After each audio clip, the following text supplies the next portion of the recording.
رسول الله رسول الله.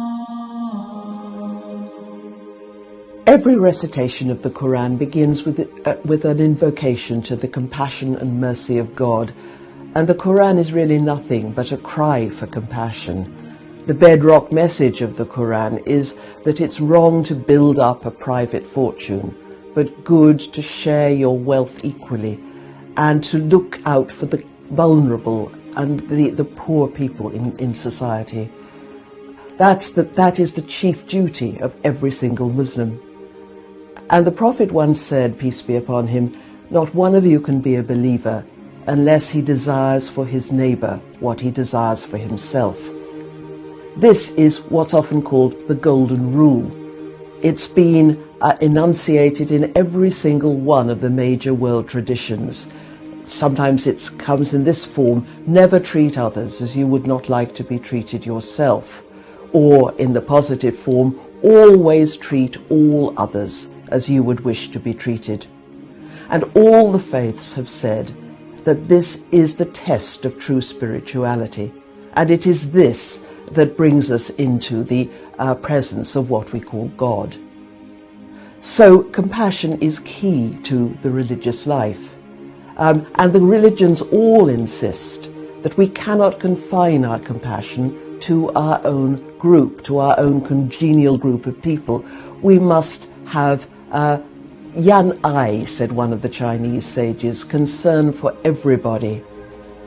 O people, says the Quran, we have formed you into tribes and nations so that you may get to know one another, not so that we may exploit or terrorize or colonize or convert even, but so that we may get to know one another.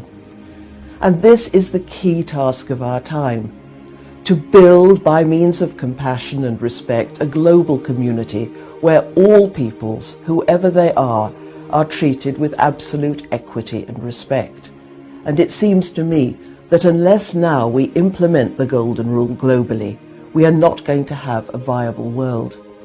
This is the task of our generation, and we all have a duty to look into our traditions, to find that compassionate core and make it speak to the world. We all have to become avatars of compassion, as the Prophet was, peace be upon him.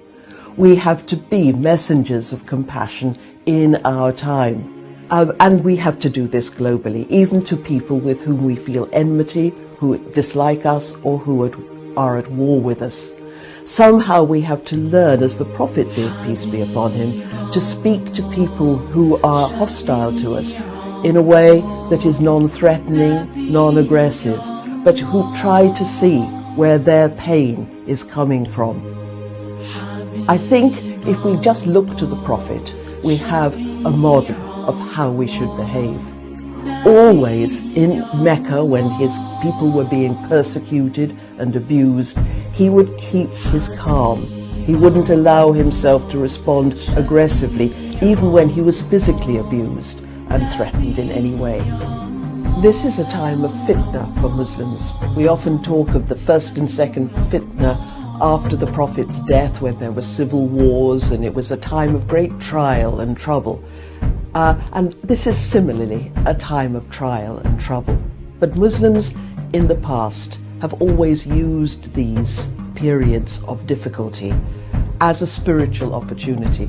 They've racked their brains and thought creatively how to bring the compassionate and the deep spiritual lessons of the Quran to a violent and troubled world.